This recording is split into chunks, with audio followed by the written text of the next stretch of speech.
Jadi atas apa yang berlaku terhadap Ellie selama ni, Ellie perasan kan Ellie tak luahkan kan semua tu? Ya betul. Saya tak pernah cerita dekat siapa-siapa pun apa yang saya rasa. Ellie pendam lah semua tu. Betul. Ellie perasan kan yang semua perasaan tu dah menumpuk sampai kita boleh nampak secara fizikal. Ellie datang kat sini nampak macam Ellie sayu je, nampak macam penat. Padahal Ellie dah makan kan tadi. Betul. Sekarang Ellie sedar kan, kalau kita hanya fokus pada masa lalu, kalau kita biarkan perasaan kita tu berlalu tanpa kita letakkan validasi yang tinggi terhadap perasaan tu, semua tu akan buat kita rasa penat dan itu akan membawa luka yang sangat dalam pada diri kita. Betul? Betul. Saya sedar sekarang. Dan Ellie tahu apa yang Ellie kena buat supaya Ellie dapat melangkah lebih maju ke depan.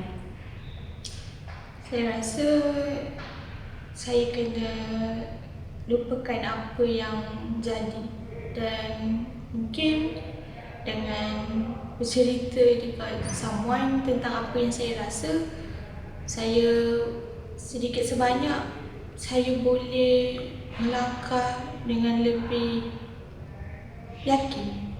Ellie, tadi Ellie cakap pasal melupakan kan?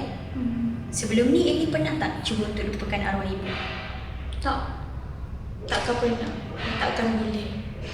Jadi Ellie sedarkan yang melupakan tu bukan solusi yang baik. Betul. Ellie rasa apa yang Ellie kena buat sebenarnya untuk Ellie hadapi semua ni?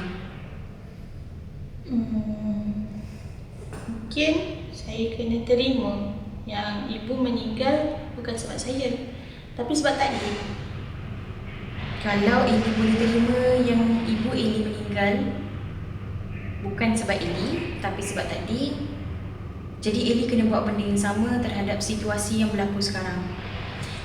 Bila ayah Ellie tak terima Ellie, bila abang-abang Ellie masih rasa sedih dan marah terhadap Ellie, apa yang Ellie kena buat adalah Ellie kena cuba untuk terima situasi tersebut sebab Ellie dah berusaha dah. Ellie dah buat yang terbaik kan? Ellie tahu kan yang itu semua bukan salah Ellie kan? Ya, saya tahu. Ellie kena beri ruang kepada mereka dan Ellie pun kena beri ruang kepada diri Ellie. Ellie tahu tak apa yang ibu Ellie nak pada Ellie? Ellie rasa apa? Saya rasa mungkin ibu tak nak saya salahkan diri saya sendiri. Dan mungkin ibu nak saya belajar betul-betul capai apa yang saya impikan selama ini. Jadi, apa yang Ellie kena buat sekarang adalah Ellie fokus pada diri Ellie. Jangan tengok orang lain. Jangan fikir pasal orang lain. Ellie letakkanlah diri Ellie di tempat yang tertinggi dulu. Prioritas diri Ellie. Boleh?